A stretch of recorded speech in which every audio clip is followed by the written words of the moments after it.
আমরা আশা করছি এই জাপান ট্যুরের পরে অনেক বড় বড় জাপানিজ ইনভেস্টর বাংলাদেশে আসবেন এবং তাদেরকে সর্বাত্মক সহযোগিতা করা হবে বাংলাদেশে ইনভেস্টমেন্ট করার জন্য।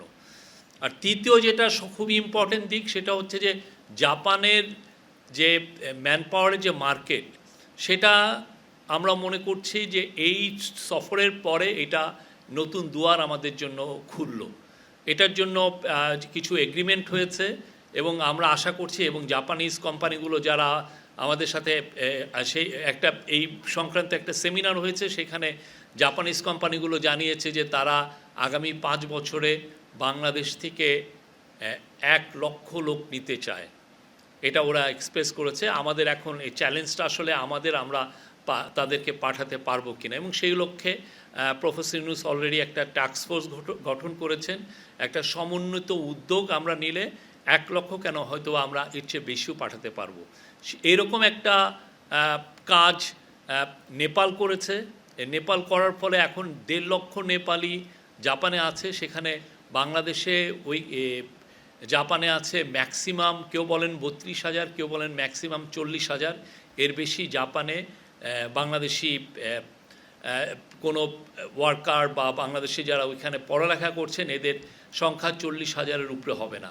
অলরেডি আমাদের কিছু কাজ করার কারণে এই বছরের প্রথম সেমিস্টারে 3,000 বাংলাদেশি গিয়েছেন জাপানে পড়ালেখা করতে। এটা রেকর্ড নাম্বার, এবং এটার মূল কারণ ছিল যে তারা আগে যারা 3,000 বাংলাদেশি গিয়েছেন জাপানের ল্যাঙ্গুয়েজ ট্রেনিংয়ের জন্য, এবং এই ল্যাঙ্গুয়েজ ট্রেনিংয়ে আগে যেটা হতো যে কিছু ব্যাংকিং সমস্যা হতো এবং এটার কিছু ভিসাগত জটিলতা হতো, সেগুলোকে আমরা রিজলভ করেছি, এবং রিজলভ করার কারণে এই রেকর্ড পরিমাণ 1 সেমিস্টারে 3,000 বাংলাদেশি গিয়েছেন সেখানে পড়তে।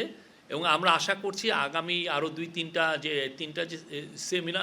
সেমিস্টার আছে, সেখানে আরও অধিক সংখ্যক বাংলাদেশি যাবেন। এবং এটা বাংলাদেশি যে অ্যাম্বাসেডর উনি বলেছেন এটা অ্যাটলিস্ট 10,000 হবে। বাট আমাদের ইচ্ছা এই আগামী 5 বছর 1 লক্ষ বাংলাদেশিকে পাঠানো, এবং সেই অনুযায়ী কাজ হচ্ছে। ওই সংক্রান্ত যে সেমিনারে প্রফেসর ইউনূস বক্তব্য রেখেছেন, আমরা আপনাদের সেই বক্তব্যটা শেয়ার করেছি, এবং ওইখানে ইভেন যারা বড় করে তাদের সাথে উনি আলাপও করেছেন, 1-to-1 আলাপ করেছেন। এবং আমরা আশা করছি যে জাপানে বাংলাদেশের যে আগে যে ইমেজ ক্রাইসিস ছিল সেটা থাকবে না।